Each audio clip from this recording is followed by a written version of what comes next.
Although, speaking of like being main characters that have like scars, losing an eye seems to be quite a popular one. Yeah. Yeah. If you think about it, it's Yeah, like a lot of like cybernetic. more heroic characters. If they're gonna lose something, it's either like a leg, a hand, or their eye. It's usually an arm or the eye, one of those two. Because when you look at A leg Reese- tends to be if they're wanting to write the character off. Because when you look at Reese from Tales from the Borderlands, he's got a cybernetic arm and a cybernetic eye, Yeah. and it's not even explained how he got Or that. like Iron Bull from Dragon Age. He's like missing, I think, a foot and an eye. Or not think he's missing a foot, but he's got like he has like a brace in his leg. I feel like we've been walking for days. Do you require rest? No. Good. There is no time for rest. You must uphold the mission. Yeah, there's no reason to actually choose yes in that dialogue one, because BT just says, I've been monitoring your vitals. It's a load of bollocks. Giblets! There's actually not that many games that have jibbing in it properly these days.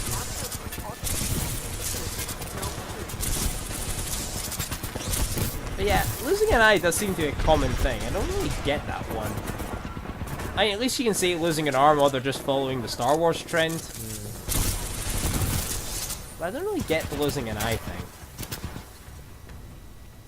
So I got word that there's some Vanguard-class Titan and an SRS pilot taking out my IMC support. It Whoever just you seems to be if a hero is gonna lose something, it tends to be their eye.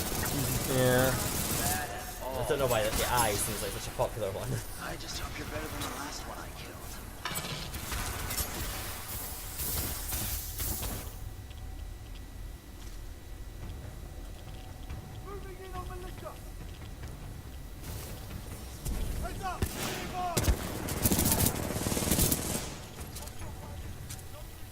Yeah, I don't really get the eye thingy. I mean, it can be cool sometimes if you do it right.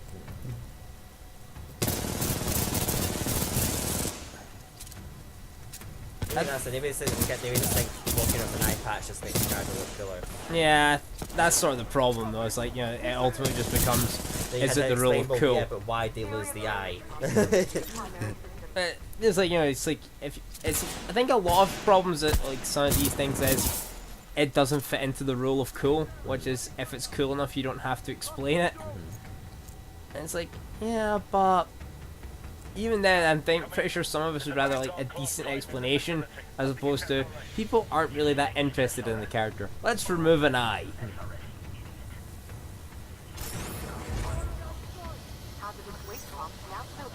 Okay, and I'm trying to remember. There's a helmet in here I want to grab.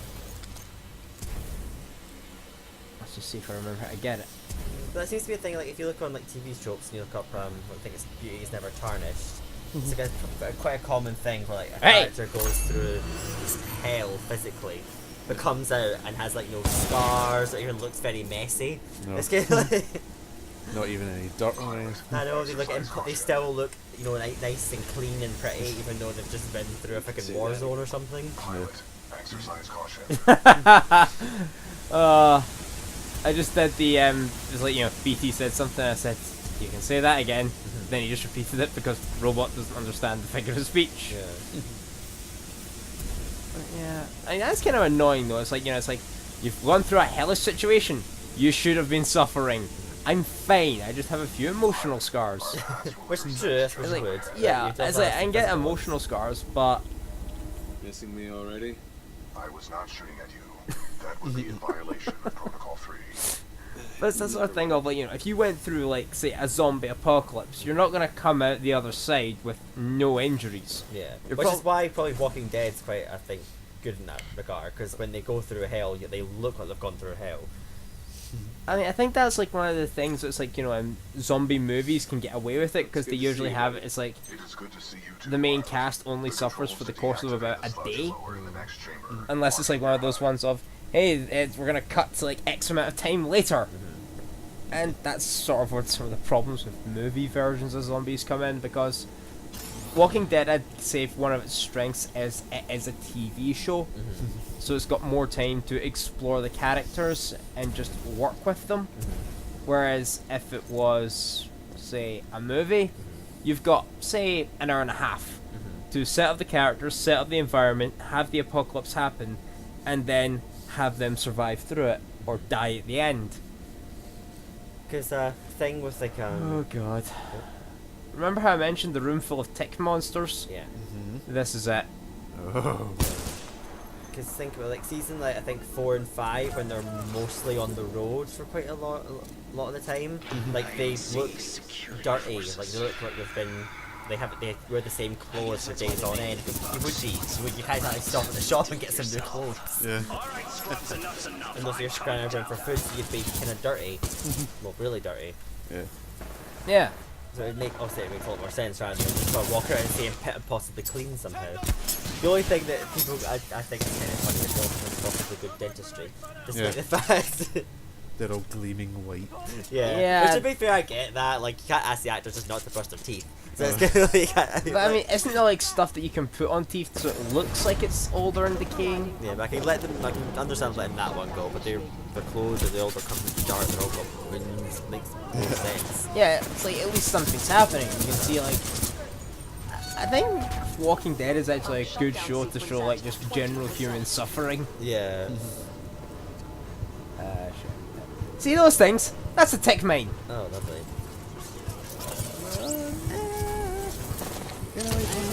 And they swarm you. Balls contain a high concentration In large of amounts. metals. They are interfering Damn with my bugs. targeting systems. How hard can it be? Just shoot! Blind firing into my pilot's combat Same zone with I would be a think like Game of violation Thrones, like Protocol 3. pretty much Arya's whole storyline. Yeah. Like she looks like she's been through hell when you see her in the air, especially like from like, season 1 onward. Oh no, more tick Season 2 mines. onward, rather.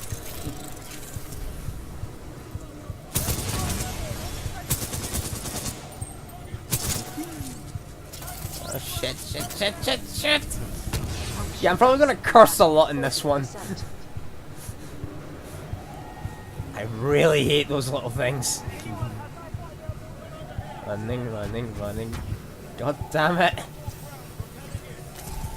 Whereas Sansa obviously doesn't really get any physical scars, just critical and emotional issues. Isn't that like one of the things that's like different? Because it's like, isn't it something like in the books she is actually quite badly like her scars because of what Joffrey's done? I don't think she doesn't really get any scars because in his words he wants to keep her pretty. She does get beaten once or twice by his knights, but never anything. Never permanent. anything that would leave permanent damage. Yeah. Nothing permanent. It's mostly obviously constant emotional torment. So she's like an anxiety-ridden wreck after a while.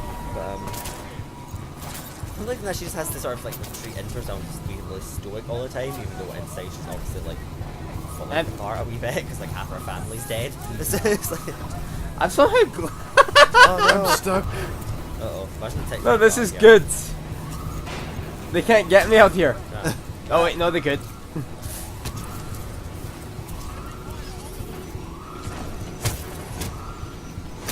Oh, totally worth it.